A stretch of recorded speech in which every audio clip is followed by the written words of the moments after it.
বসন্ত বলল, বড্ড বেশি ভূতের গল্প হয়ে যাচ্ছে কদিন, অন্য কিছু আলোচনা হোক। আমি বললাম, ভূত কোথায়? সবই তো সত্যি ঘটনা। তোমাদের নিয়ে খুব মুশকিল। তোমাদের বিচার বুদ্ধিতে কিছু খাপ না খেলেই সব ভূত দূরে হয়ে যায়। বিশুবাবু বললেন, ঠিকই কইতাছে অমিত, কতটুকুই তুমি জানো বসন্ত, আমাগো ঠাকুর দেবতা লইয়া ফাইলামি করা ঠিক না। সবাই হো হো করে হেসে উঠল। রবিবারের আড্ডা বসেছে আমার বাড়িতে। অভিনেতা বসন্ত চৌধুরী, সাংবাদিক মনোজ মিত্র, ব্যবসায়ী বিশু ঘোষ, চিত্র পরিচালক বিজয় চ্যাটার্জি এবং আরও অনেকে এদিক ওদিক ছড়িয়ে ছিটিয়ে বসে। বিশুবাবুর মন্তব্য তেলে বেগুনে জ্বলে উঠলেন বিজয়বাবু। বললেন, শুনুন বিশুবাবু, ফাজলামোর একটা সীমা আছে। ভূতপ্রেত হলে গিয়ে আপনাদের ঠাকুর দেবতা, তা আপনারা হতে পারে, আমাদের নয়।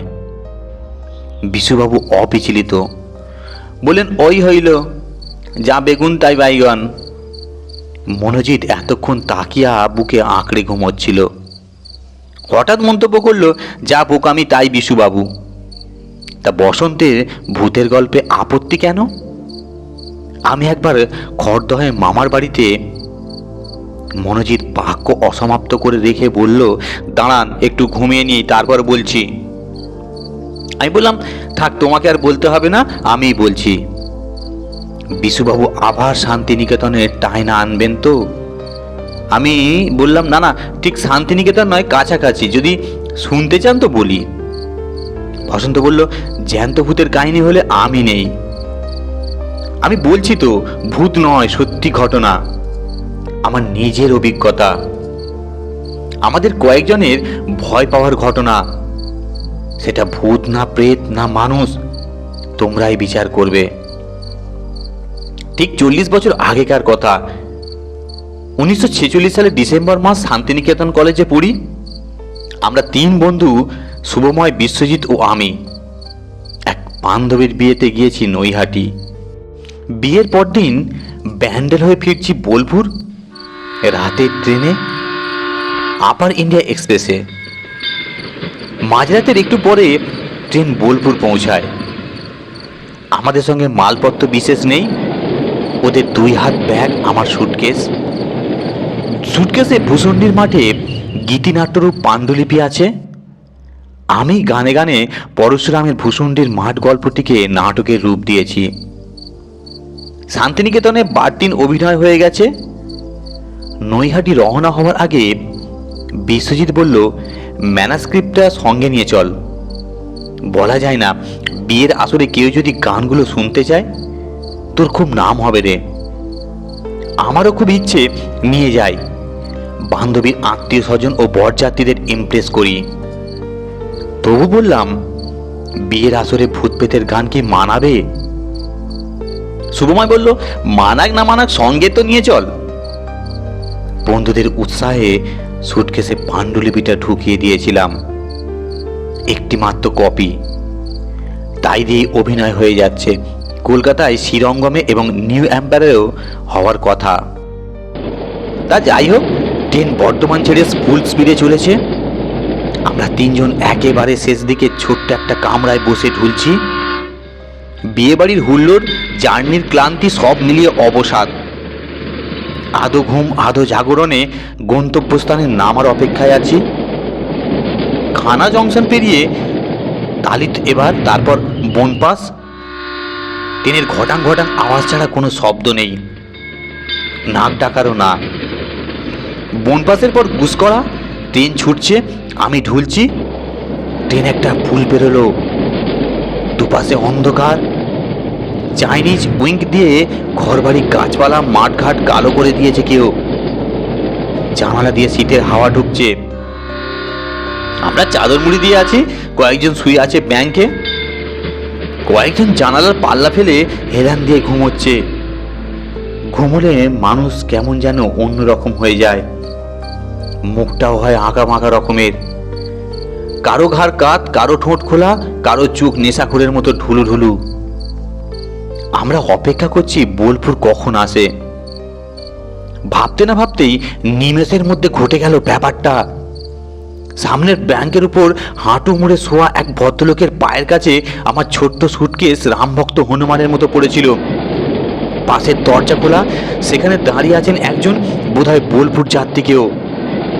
ট্রেন ঘুষকরা ছাড়ার খানিক পর বাঙ্কের সেই সোহাবাবু তার মোড়া হাঁটু দিলেন ছড়িয়ে, আর ঘুম ঘুম চোখে দেখতে পেলাম খোলা দরজার কিনারা ঘেঁষে একটা সুটকেস হুড়ুত করে বাইরে চলে গেল, যেভাবে জ্যান্ত মাগুর মাছ ঝাপটা মেরে হাতের মুঠো থেকে পালায়।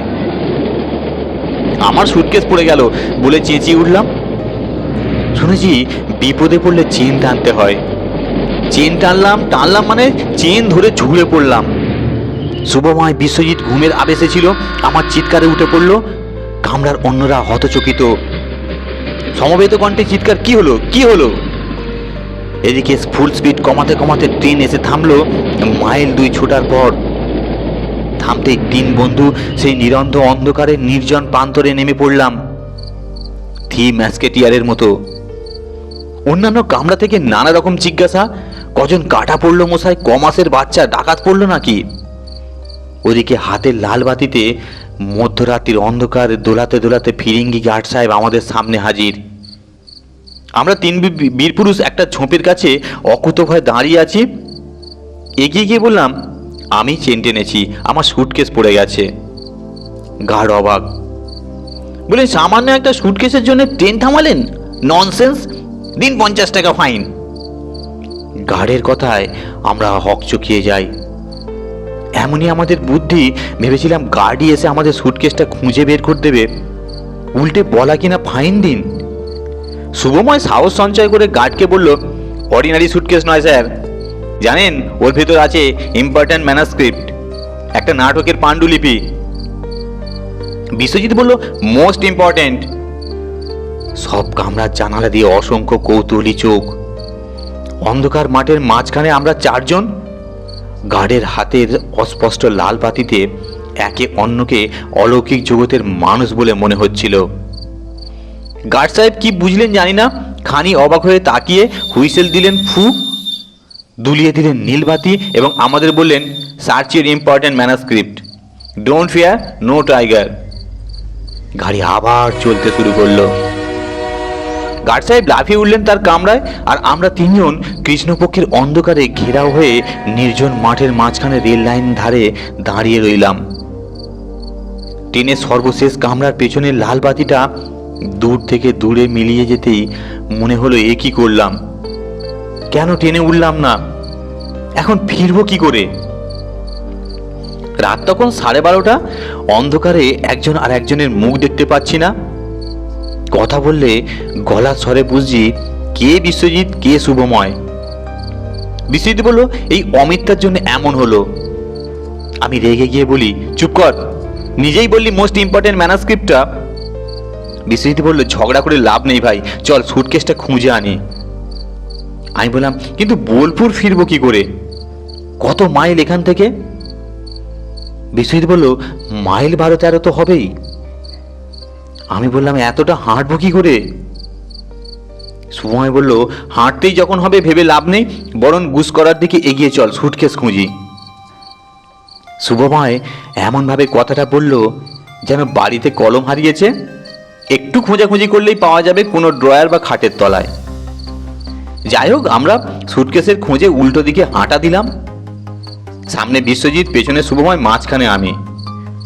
পায়ের তলায় রেল লাইন থেকে উপচে পড়া পাথর, ঘাস, বুনো ঝোপ, হোঁচট খেতে খেতে আন্দাজে এগিয়ে চলেছি। শুভমন অস্বস্তি কাটাতে গান ধরার চেষ্টা করলো। প্রতিধ্বনি এলো কুৎসিত অষ্ট হাসি হয়ে। একটা হাঁড়ি চাচা ডেকে গেল অদ্ভুত আওয়াজ করে। গান থেমে গেল। আশপাশে লোকালয় আছে বলে মনে হয় না, থাকলেও নিকষ কালো অন্ধকারে না থাকা সামিল।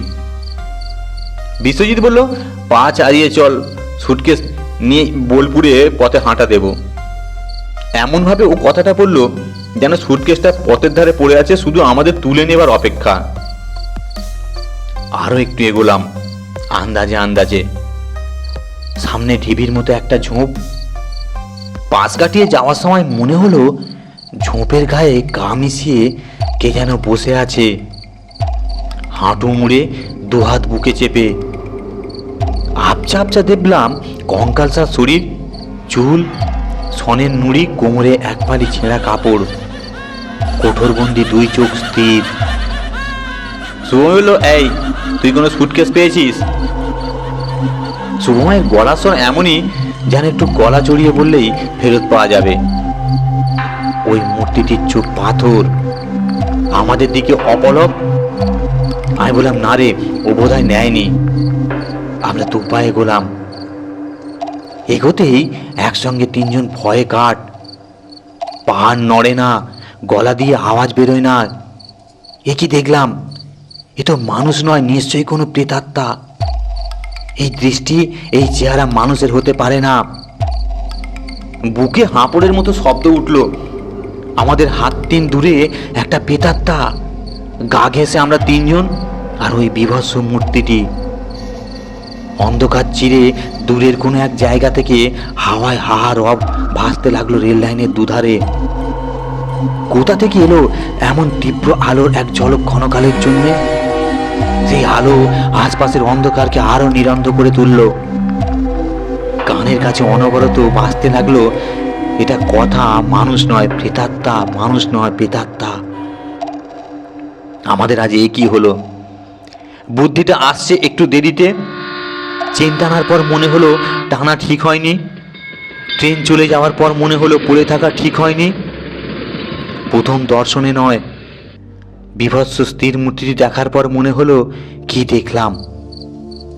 আমরা ওই শীতের রাত্রেও ঘামতে লাগলাম। বোকার মতো কাজ করার জন্য একে অন্যকে দোষারোপ করব সেই অবস্থাও নেই। কিন্তু ফিরবো কি করে? চুলোই যাক সুটকেস, শান্তিনিকেতনে ফিরতে পারলে হয়। কিন্তু ফিরতে গেলে তো ওই প্রেতাত্মার পাশ দিয়ে যেতে হবে, অসম্ভব। ওই ঝোপ ডিঙে যাওয়া চলবে না। যদি খামচে দেয়, যদি দাঁড়িয়ে পড়ে হাত বাড়ায়, একমাত্র উপায় হলো রেল লাইন পেরিয়ে ও পাশের রাস্তা দিয়ে ছোটা। গলা দিয়ে আওয়াজ বেরোচ্ছে না, তবু বিড়বিড় করে শুভময় ও বিশ্বজিৎকে ও কথা বললাম। এরপর আমরা হামাগুড়ি দিয়ে রেল লাইন পেরোলাম। তারপর ছুট ছুট আর ছুট। প্রাণ ভয়ে পায়ের জোর যে কত বেড়ে যায় তার প্রমাণ পেলাম সেদিন রাত্রে। পেছন ফিরে তাকাবার সাহস নেই। আন্দাজে পথ বের করে লম্বা দৌড় চলল অনেকক্ষণ। সবসময় মনে হতে লাগলো পেছনে সেই পাগলি মার্কা প্রেতাত্মাও ছুটছে আমাদের ধরতে। হয় প্রেতাত্মার হাতে, নয় ছোটার ক্লান্তিতে নিঘাত মারা যাব। হায় ভগবান, আমাদের কি হবে? হঠাৎ কখন যেন ভেদিয়া রেল স্টেশনে পৌঁছালাম।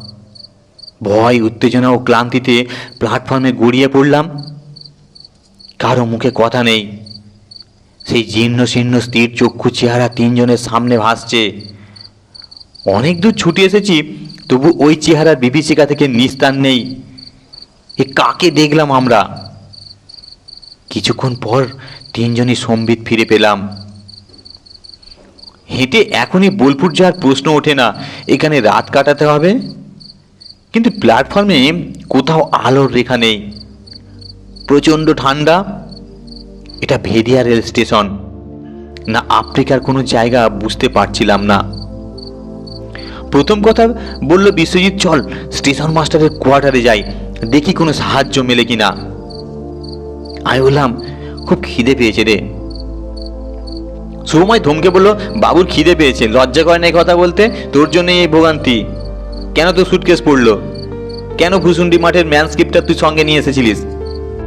আমি বললাম, বারে, তার জন্য খিদে পাবে না? বিশ্বজিৎ বলল, ভুসুন্ডির মাঠে তো আমরা নিজেরাই এতক্ষণ ছিলাম, আর আছিও, এখনো সেই পরিবেশ। শুভময় বলল, কিন্তু ওই চেহারাটা কার? শাঁকচুন্নি, পেতনি, নাকি ডাইনি? আমি বললাম, পেতনি। আর আমরা তিনজন ব্রহ্মদৈত্য শিবু ভট্টাচার্য করিয়া পীরেত আর যক্ষ মশাই। নাটকের অভিনয়ে আমরা তিনজনেই তো ওই পাঠ করে থাকি। বিশ্বজিৎ বলে, দূর, এই সময় আর উচ্চারণ করিস না, চল স্টেশন মাস্টারের কাছে। আমরা তিনজন অন্ধকার হাতড়ে হাতড়ে স্টেশন মাস্টারের কোয়ার্টারে গেলাম। ডাকাডাকি করলাম, তিনি লণ্ঠন হাতে বেরিয়ে তিন মূর্তিকে দেখে অবাক। বিশ্বজিতের অতিকায় চেহারা দেখে ডাকাত ভাবলেন কিনা জানি না, শুধু জানলাম তিনি আমাদের আহার, আশ্রয় ও নিরাপত্তার ব্যাপারে মোটেই আগ্রহী নন। বললেন, না মশাই, রাত 14টায় অচেনা অজানা তিনজনকে আশ্রয় দেওয়ার বাসনা আমার নেই। তাছাড়া মোটে একটি ঘর আমার ওয়াইফ অসুস্থ। আচ্ছা, নমস্কার। আমি বললাম, এক গ্লাস জল খাওয়াতে পারেন? তিনি কুয়োতলা দেখিয়ে দিয়ে বললেন, বালতি আছে, দড়ি আছে, জলও আছে। আচ্ছা, নমস্কার। ইচ্ছে হলে প্ল্যাটফর্মে ওয়েটিং রুমে রাত কাটাতে পারেন, বসার বেঞ্চি আছে, একটু নোংরা এই যা। ভদ্রলোক নাকের ডগায় দরজা বন্ধ করে দিলেন। কুয়োতলায় গিয়েও জল খেতে পারলাম না। এক বালতি জল তুলে হাতের আঁজলায় খেতে গিয়ে দেখি জল ভর্তি মশা। থুতু করে সব ফেলে দিলাম। তিনজনে ফিরে এলাম প্ল্যাটফর্মে। বিশ্বজিৎ বলল, চল বোলপুরের দিকে হাঁটতে থাকি। আমি বললাম, পারবো না রে ভাই, মরে যাব। শুভময় বলল, তাহলে তুই এখানেই মর, আমরা চললাম। আমি বললাম, অজয় নদীর পুল পেরোবি কি করে? শুভময় বলল, কেন? আমি বললাম, এত লম্বা পুল, দুপাশে ফাঁকা। বিশ্বজিৎ, তাই তো। শুভময় বলল, দুপাশে হাঁটার রাস্তা আছে রে। আমি বললাম, এত রাত্রে রাস্তা আছে কি নেই টের পাবি কি করে? তাছাড়া যদি তখন হঠাৎ কোনো ট্রেন এসে পড়ে? বিশ্বজিৎ বলল, গিয়ে কাজ নেই, আর তো ঘন্টা তিনেক মামলা, ওয়েটিং রুমে বসে আমরা গল্প করেই না হয় কাটিয়ে দেওয়া যাক। আমি বললাম, কিন্তু ওই পেতনি যদি এখানে চলে আসে?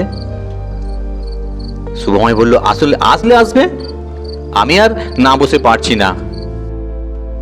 তিনজন ঘুটঘুটি অন্ধকার ছোট্ট স্টেশন ঘরের লাগোয়া তিন দিকে খোলা প্ল্যাটফর্মে ঢুকলাম। আন্দাজে একটি বেঞ্চিও পেয়ে গেলাম। একটি কুকুর কুণ্ডলি পাকিয়ে শুয়েছিল। আমাদের উপস্থিতিতে গা ঝাড়া দিয়ে পালালো। আমি বললাম, খিদে পেয়েছে। সুময় বলল, আবার খিদের কথা? বিশ্বজিৎ বলল, একটা সিগারেট খেতে পারলে বেশ ভালো হতো। বিশ্বজিতের কথা শেষ হতে না হতেই পরিষ্কার মনুষ্যকণ্ঠে দেয়ালের কোণ থেকে শোনা গেল, বাবু পয়সা দেন, সিগারেট নিয়ে আসছি। আমরা তিনজনে আঁতকে উঠলাম। কে কে কথা বলছে? আবার অদৃশ্য ব্যক্তির কণ্ঠস্বর। ভয় পেলেন নাকি? আমি গোবিন্দ, পয়েন্টসম্যান, এখানেই থাকি। কিন্তু লোকটা কোথায়?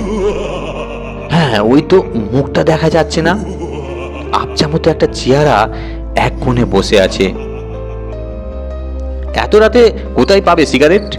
বিশ্বজিৎ জিজ্ঞাসা করলো। আরে দেন না, এখানকার লোক আমি, সিগারেট পেলেই তো হলো, লোকটা বিনয়ের সঙ্গে বলল। বিশ্বজিৎ পকেট থেকে পয়সা বের করলো। একটা আবছা মতো হাত তা নিল এবং মিনিট দুয়েকের মধ্যে এক প্যাকেট সিগারেট নিয়ে হাজির। আমরা অবাক হলাম। এমনিতেই গা ছমছম করছিল, তার উপর এই লোকটির উপস্থিতি। একবার ভাবলাম এক্ষুনি হাঁটা দিই, এই অবস্থা থেকে পরিত্রাণ পাই। আবার ভাবি দরকার নেই, ঘন্টাখানেক অপেক্ষা করলেই, অন্ধকার কাটলেই রওনা দেব। বিশ্বজিৎ সিগারেট ধরিয়ে টান দিতে লাগলো। সিগারেটের অস্পষ্ট আলোয় ওয়েটিং রুমটার আদল পাওয়া গেল না। আড়াআড়ি দুটো বসার বেঞ্চি, দুটোরই হাতল ভাঙা। টিকিট কাটার জানালার পাশে একটা বোঁচকা মতো কি, গাছের একটা ডাল ঢুকে পড়েছে। দেয়াল খোলা, হাওয়ায় নড়ছে।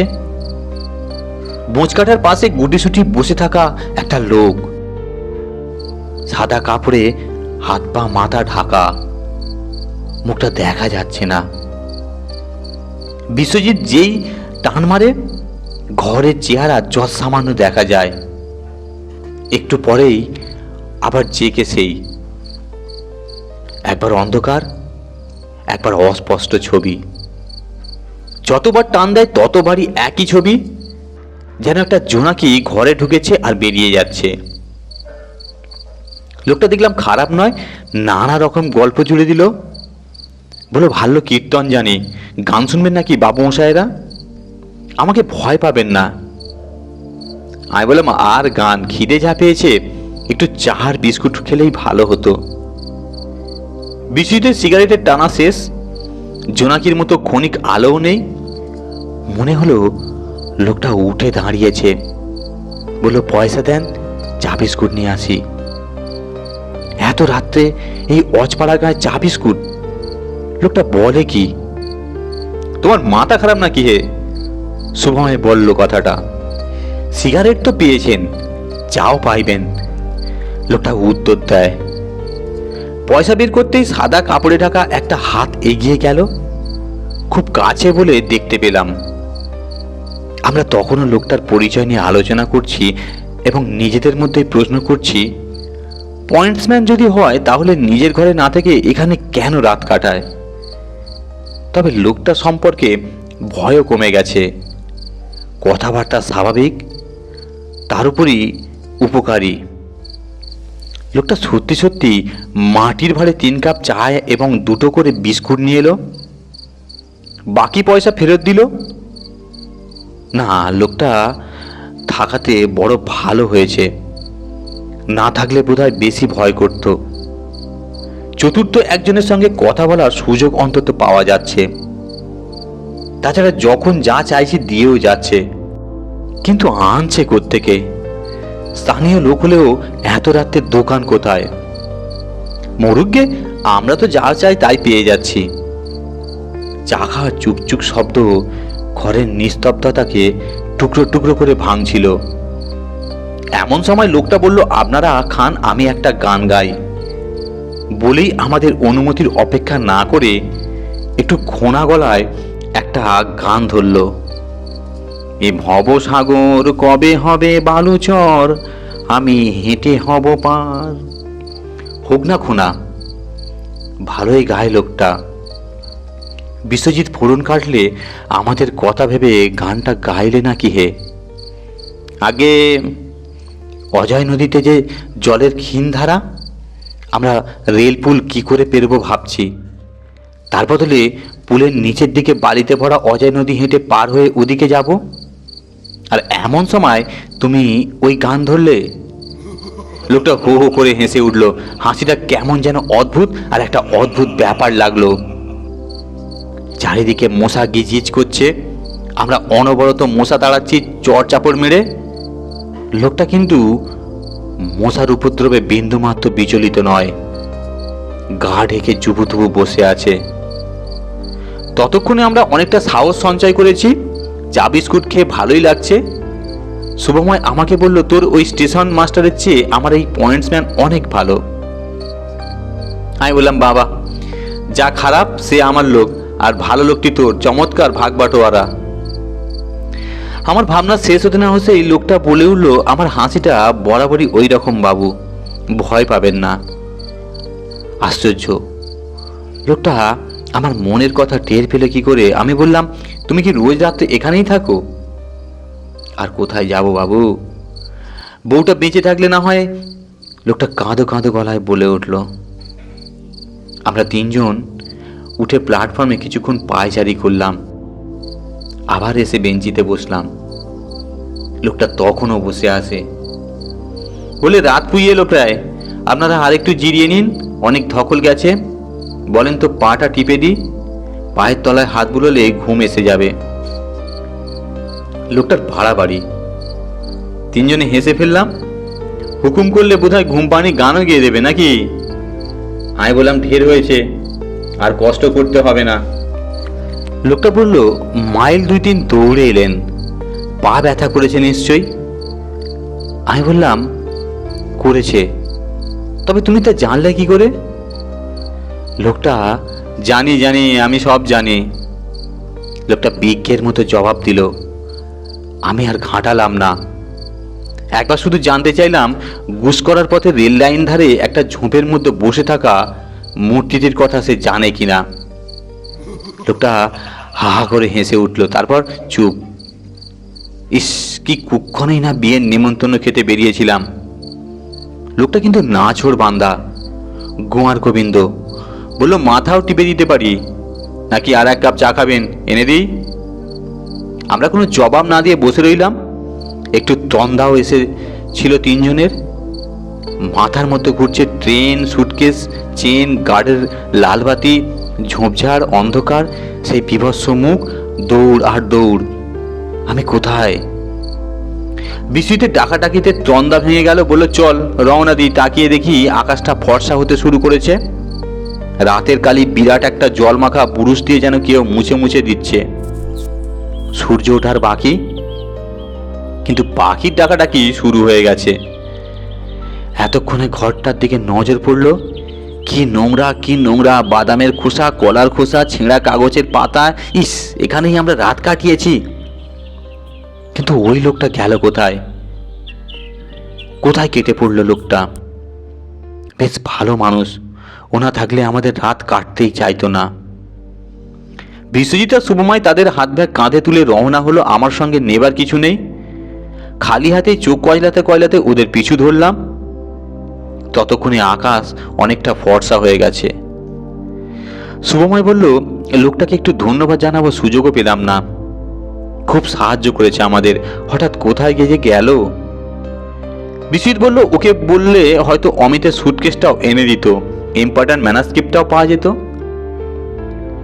তিনজনে হাঁটা দিলাম। সমস্যা শুধু কয়েকটা রেলপুর পার হওয়া, প্ল্যাটফর্ম পার করে নিচে নামতে যাচ্ছি, এমন সময় দেখি কমফোর্টারে কান মাথা ঢেকে এক মাঝবয়সী ভদ্রলোক লাঠি হাতে হনন করে আসছেন ডান দিক থেকে। দেখেই বোঝা যায় মর্নিং ওয়াকে বেরিয়েছেন। আমরা তাকে কাটিয়ে যাব ভাবছি, এমন সময় তিনি এগিয়ে এসে গরম কাপড়ে ঢাকা মুখের কোনো একটি ছিদ্র থেকে বললেন, আমি ভেদিয়া স্টেশন মাস্টার। কাল রাত্রে বোধহয় আপনারাই আমার কোয়ার্টারে এসেছিলেন। ভেরি সরি, কোনো সাহায্য করতে পারিনি। অচেনা তিনজনকে বাড়িতে আশ্রয় দিই কী করে, আপনারাই বলুন। Very very sorry. এখন চেহারায় আপনাদের ভদ্রলোক ছেলে বলেই মনে হচ্ছে। রাতে অতটা বুঝতে পারিনি। তা রাতটা কাটালেন কোথায়? প্ল্যাটফর্মেই? শুভময় একটু রাগত স্বরেই বলল, থাক থাক, আর আদিক্ষেতা করতে হবে না। আপনি একটা কি বলবো, আপনি একটা অমানুষ। তার চেয়ে আপনার পয়েন্টসম্যান গোবিন্দ ঢের ভালো, ওকেই স্টেশন মাস্টার করা উচিত ছিল। ভদ্রলোক আঁতকে উঠলেন, বললেন, গোবিন্দকে আপনারা চিনলেন কি করে? সে তো... ভদ্রলোকের কথা শেষ হবার আগেই আমি বললাম, ভাগ্যিস গোবিন্দ ওয়েটিং রুমে ছিল, নইলে আরও দুর্ভাগ্য হতো। চা বিস্কুট দিয়েছে, সিগারেট, গান শুনিয়েছে। স্টেশন মাস্টারের চোখ কম্পিউটারের বেড়া জালে ভেঙে ব্রহ্মতালুতে ওঠার জোগাড়। গলা কাঁপাতে কাঁপাতে বলেন, কি বলছেন আপনারা? কিছুই বুঝতে পারছি না। পয়েন্টসম্যান গোবিন্দ, সে তো মারা গেছে বছর 2 হলো। আমি তখন সবে এসেছি চন্দনপুর থেকে বদলি হয়ে। গোবিন্দ তো নেই। নেই মানে? আমরা মুখ চাই করি। স্টেশন মাস্টার বলতে থাকেন, বড় ভালো ছিল লোকটা, কাজে ফাঁকি নেই। ওই ওয়েটিং রুমের লাগোয়া একটি ঘরে বউকে নিয়ে থাকতো। ওখান থেকে গুসকরার দিকে মাইল 3 দূরে বউটা লাইন পেরোতে গিয়ে কাটা পড়লো একদিন। গোবিন্দ পাগলের মতো হয়ে গেল। ছেলে পুলে ছিল না। একদিন বউয়ের শোকে স্টেশন লাগোয়া নিম গাছের ডালে দড়ি লাগিয়ে আত্মহত্যা করলো। কিন্তু ওকে আপনারা চিনলেন কি করে? ভদ্রলোকের কথার কোনো জবাব দেওয়ার মতো শক্তি আমাদের নেই। ভদ্রলোক ফ্যাল করে তাকিয়ে চলে গেলেন। হঠাৎ পিছু পিছু হেঁটে এসে বললেন, আর একটা আতপাগল অবশ্য এই এলাকায় ঘুরে বেড়ায়, তারও নাম গোবিন্দ। আমাদের মাটিতে বসে পড়ার উপক্রম। কারো মুখে কথা নেই, শুধু বিশ্বজিৎ ভাঙা ভাঙা গলায় বলল, রাত কাটালাম কার সঙ্গে রে? শুভময় বললে, রেল লাইনের ধারে ঝোপের গায়ে যাকে দেখলাম কাল রাতে, সে কে রে? বিশ্বজিৎ বলে, চল এখান থেকে পালাই। আবার দৌড়। অজয়ের পুল পেরোলাম আরো 2টি রেল পুল। মাথা বোঁবো করছে। সামনে ট্রেনের আওয়াজ, রেল পুলের লাইন হাতে চেপে চেপে আমরা হামাগুড়ি দিচ্ছি। পিছু হাঁটতে ভয়, সামনে এগোতেও ভয়। কোনো দিকে পালাবার পথ নেই। কি করে বোলপুর পৌঁছালাম এবং সেখান থেকে শান্তিনিকেতনে গেলাম সে বিবরণ দিতে গেলে আরও এক মহাভারত। আমি থামলাম। বিশুবাবু বললেন, আমি একবার ময়মনসিং স্টেশনের কাছে বট গাছের তলায়। বিশুবাবুকে থামিয়ে দিয়ে মনোজিৎ বলল, গল্প হিসাবে মন্দ না। বসন্ত বলল, ওসব ছাড়ান দিন, সেই ম্যানাস্ক্রিপ্টটা কি হারিয়ে গেল? তাহলে পরে অভিনয় হলো কি করে? ম্যানাস্ক্রিপ্টটা পেয়ে গেলাম অদ্ভুতভাবে। সেই ঘটনার দিন দুই পর কলেজ হোস্টেলে দিবানিদ্রার পর দেখি শিয়রের কাছে জানালার স্বপ্ন নয়, মতিভ্রম নয়, আমার সেই সুটকেস। সুটকেসের হাতলে মোড়া ছোট্ট একটা চিরকুট, তাতে লেখা, আপার ইন্ডিয়া এক্সপ্রেসে আপনাদের একই কামরায় আমি বোলপুরের যাত্রী ছিলাম। বাঙ্কে শুইয়াছিলাম। আমরা তিনজন নামিয়ে যাইবার পর হট্টগোলে ঘুম ভাঙিয়ে যায়। উঠিয়া দেখি বাঙ্কের উপর আমার ছোট্ট সুটকেসটা নাই, পাশে অন্য রঙের একটা সুটকেস পড়িয়া আছে। উপরে আপনার নাম ঠিকানা লেখা, নমস্কার জানিবেন, ইতি মদন মোহন পাল, হাটতলা, বোলপুর। ধন্যবাদ আমার গল্পটি শোনার জন্য। আপনাদেরকে অসংখ্য ধন্যবাদ। আপনারা সুস্থ থাকুন, ভালো থাকুন, এই কামনা করি।